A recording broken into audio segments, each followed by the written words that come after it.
First of all, thank you, Ava, for that great introduction. Thank you to Jamie and Sebastian and Morton and Daniela and Alex for what is always an awesome event. I'm so happy to be here. In prior ones, I've talked about various topics. One on longevity biotech business, cellular molecular biology underpinnings, policy implications, and this year what I want to talk about is evolutionary biology. Which is a topic that maybe only a few of you think about very much. And those of you who do, maybe you're going to disagree with what I have to say, at least at the start. It's a little bit dangerous to walk into an area of known hazard, but let's see how it goes. Hopefully a little bit better than it went for this guy. So I'm going to start with this famous quote that nothing in biology makes sense except in the light of evolution. And rather than jump straight in on aging, I'm going to talk about an analogy, which is allometry. Many of you know about allometry. These are scaling relationships. For instance, the legs of an elephant are much bigger relative to its body than the legs of an impala. And you can derive this from the fact that the weight of the elephant scales with its volume, which has 3 dimensions, but the ability to support that weight scales with the cross-sectional area of the legs, which has only 2 dimensions. And so you get a power function with a ratio of those as the exponent. Okay, everybody with me so far on allometry? Okay, there's tons of head nodding. Okay, you're already wrong. I'm going to refer you back to this statement. And what I want you to contrast in this example is a mechanistic way of thinking, which is what I just described, with an optimization way of thinking, which doesn't ignore mechanisms, but says they're just the context within which evolution then operates to maximize. See, the problem with the mechanistic explanation is it gets the wrong answer. So the observed scaling relationship is not 2 to 3. It's more like 3 to 4. People have jumped through a lot of hoops to try to derive 3 to 4 mechanistically, despite the fact that area has 2 dimensions and volume has 3, with fractals and things like that, but without a lot of success. Contrast that with a great paper in Science in 2022 that said, let's make the radical assumption that evolution is operating. Like, not crazy, right? Wrote an equation very like what we use in aging, ran the optimization, arrived at a scaling exponent, very like what's actually observed. Moreover, they predicted a lot of other features that people hadn't thought about, including the fact that the scaling exponent's not a constant. It goes up slightly with reproductive rate, slightly down with growth rate, some predictions around metabolism as well, all of which match observation. So this theory matches reality, this one doesn't. And it's saying something incredibly ordinary, right? That evolution is operating. It's actually an extraordinary claim to say evolution, which we know operates, somehow fails to operate in a certain space. The other thing about optimization is that in a fitness landscape, you have lots of local maxima. And so you get different solutions depending on different starting conditions, what I call the kind of wild and wonderful features of allometry. Like this cute guy, right? A very weird solution, but one that makes sense depending on the starting conditions. And this is a theme we'll come back to when we talk about aging. All right, so on aging, I want to talk about how versus why. So how, these are proximate causes, mechanisms, super important because if you want to intervene, helpful to have some understanding here. There are a lot of them. Many, but not all of them, fit into the hallmarks of aging, which has been a great way to categorize them. I see people taking pictures. I'm not going to talk about this. What I'm going to talk about is why. Why evolution allows aging. Although I've put the word allow in quotation marks because it's not the right verb. So to answer that, you have to first understand what evolution maximizes. There's a word for this, it's fitness. Fitness is not your personal health. Fitness is not your lifespan. Fitness is not the benefit of the species. Fitness is the long-run rate of increase of a single line of descent. It's another way of saying what we see today are just those individual lines that most proliferated in the past. And it's a function of survival to reproduce, the number of descendants, which I'll call offspring, but this includes what's called inclusive fitness. So J.B.S. Haldane said he would run into a burning building to save 2 siblings or 8 cousins because that's the same amount of genetic contribution of his personal line to the next generation. Third, the time it takes. And then lastly, the quality of those offspring, where quality is defined as their own ability to accomplish points 1 to 4 of this equation. So it's a recursive function. And quality can be influenced by investment, whether that's before they're born, like the amount of yolk that gets put into the egg, or after, like, hours spent helping with, algebra homework or, lots of other things, right? And we'll actually see some interesting ones later. So we often hear about a trade-off between survival and fecundity, but that is not right. That's an oversimplification. Evolution maximizes fitness. Fitness is everything you see in this equation, not just points 1 and 2. Okay, so now we can turn the kinds of explanation that exist for why aging happens. And similar to allometry, we have a few different buckets. There's a mechanistic vein of thinking, which is either silent on why evolution allows it or says, well, these are just constraints that you can't get around. And actually, most of what you read in the literature fits into this. Historically, it's things like rate of living, that there's an amount of inherent vitality that gets drawn down over time. Things like oxidative damage through metabolism. More recently, things like hyperfunction, that there's a developmental program that makes sense early on, but it continues on past where it makes sense, where it becomes pathological. This is usually talked about mechanistically, although Misha Bagaskani, who's a very interesting scientist, does provide one sentence saying, well, the reason why it doesn't turn off late is because of weakening selection, which takes us to the second column, mutation accumulation. So it's absolutely true that in a cohort of individuals, as you get to further and further out age cohorts, just through extrinsic mortality, there will eventually be so few individuals that the force of selection is weaker than the force of drift. However, as Rickliff showed, that point may be much further out than you actually think. And then lastly, there's a class of theories around optimization, that energy and resources are not infinite. There must be an optimal allocation across points 1 to 4 of that fitness equation, and since survival is just one element, you can get sub-maximal investment in it. The poster child here is disposable soma. This is often misunderstood as a mechanistic theory that damage mediates antagonistic pleiotropy. That is definitely not what the authors intended, but to kind of avoid getting hung up on that, I'm not going to talk about disposable soma. I'm going to talk about optimization theory more broadly. And then lastly, a word on antagonistic pleiotropy, which I just mentioned. So technically, this is a single gene with opposing effects. In the context of aging, that's usually a good effect early and a bad effect late. And the question you have to ask about antagonistic pleiotropy is, what is it that's preventing a second mutation coming in and turning off the bad part? And depending on how you answer that, you end up back in one of these three.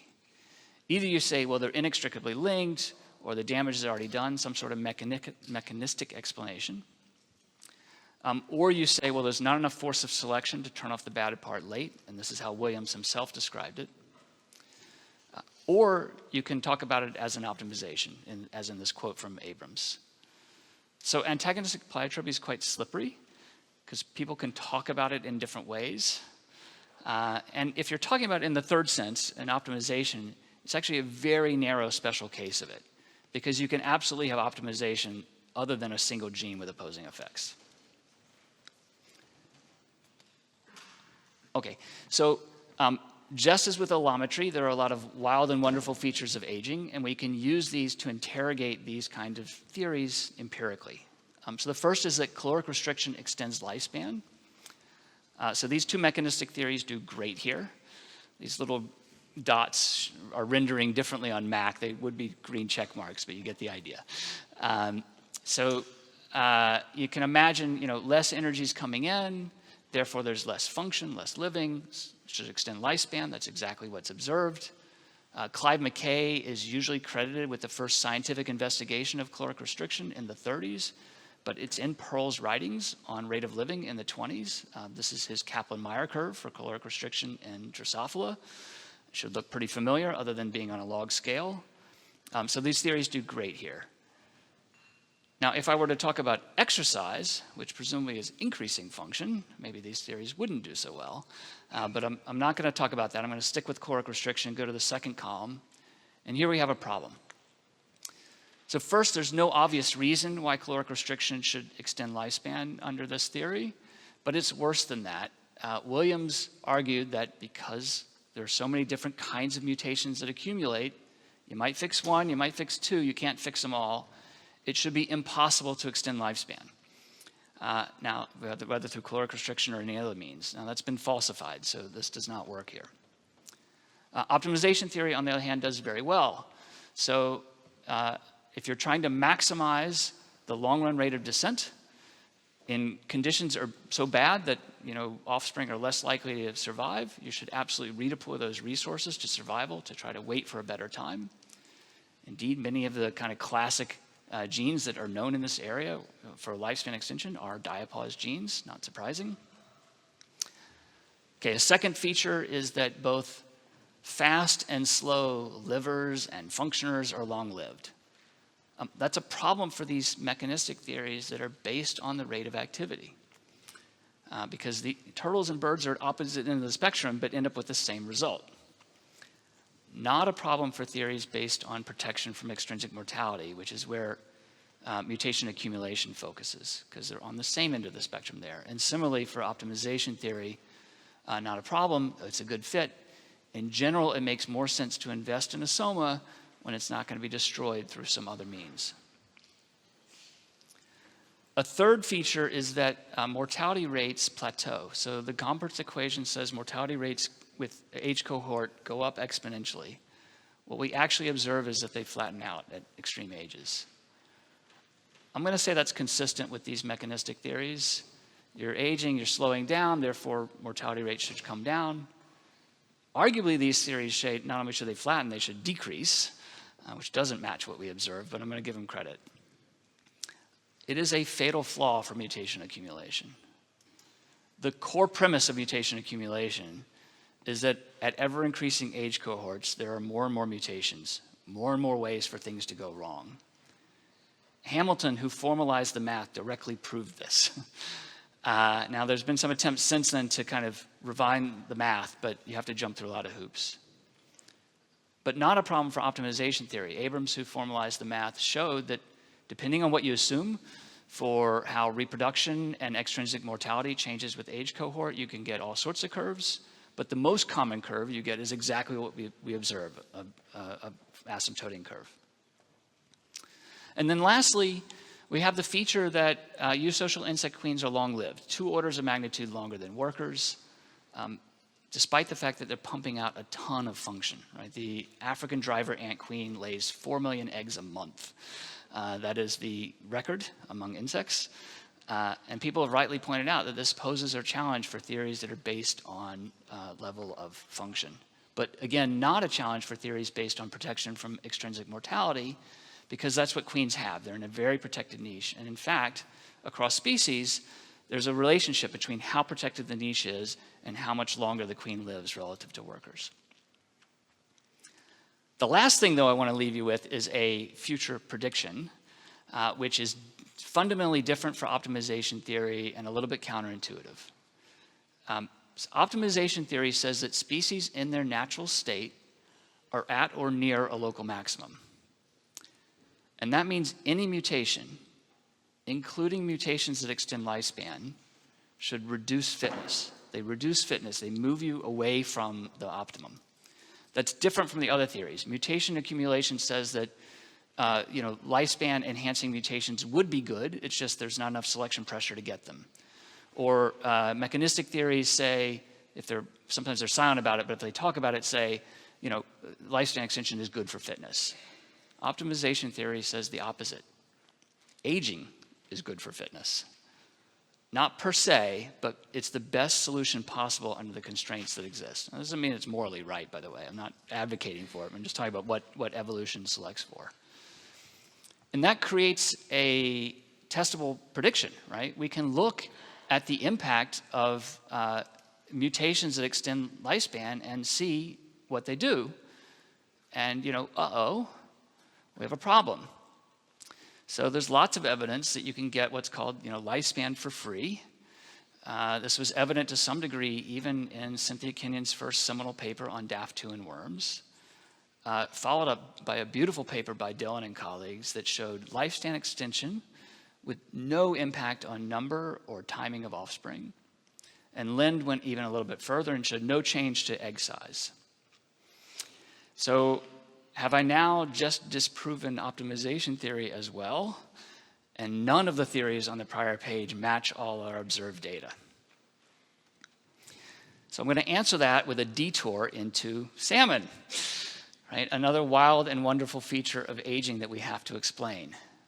So Atlantic salmon are idiroparous.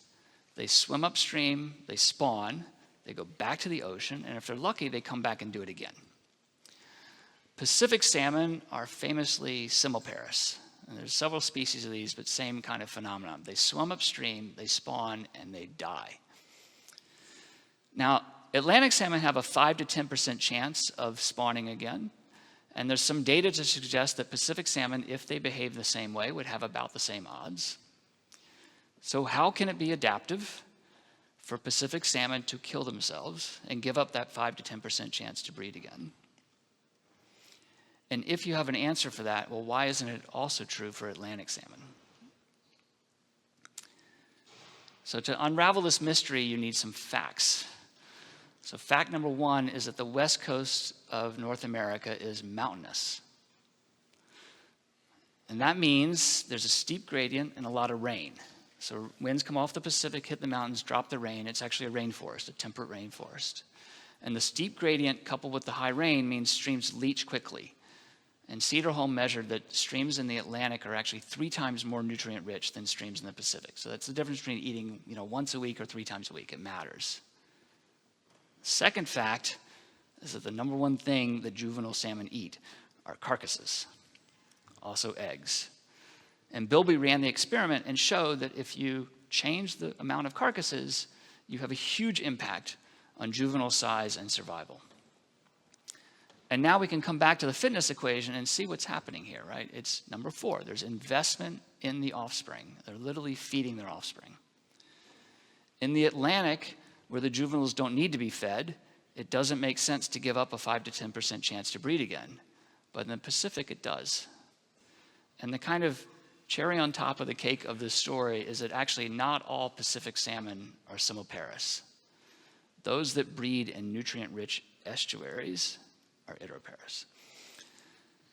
Now, this is a cool example. It's actually not unique. There are kind of similar, not exactly the same examples in insects and other arthropods.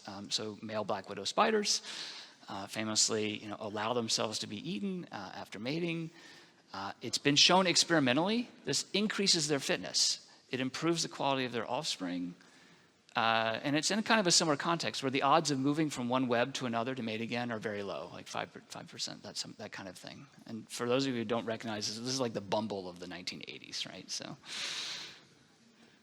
okay, so now we can come back to worms where we had that fitness for free set of experiments and see what's going on here. There's great work from the GEMS lab showing that adult worms, as they die, eat their own intestines and turn it into yolk. That's the blue turning to white.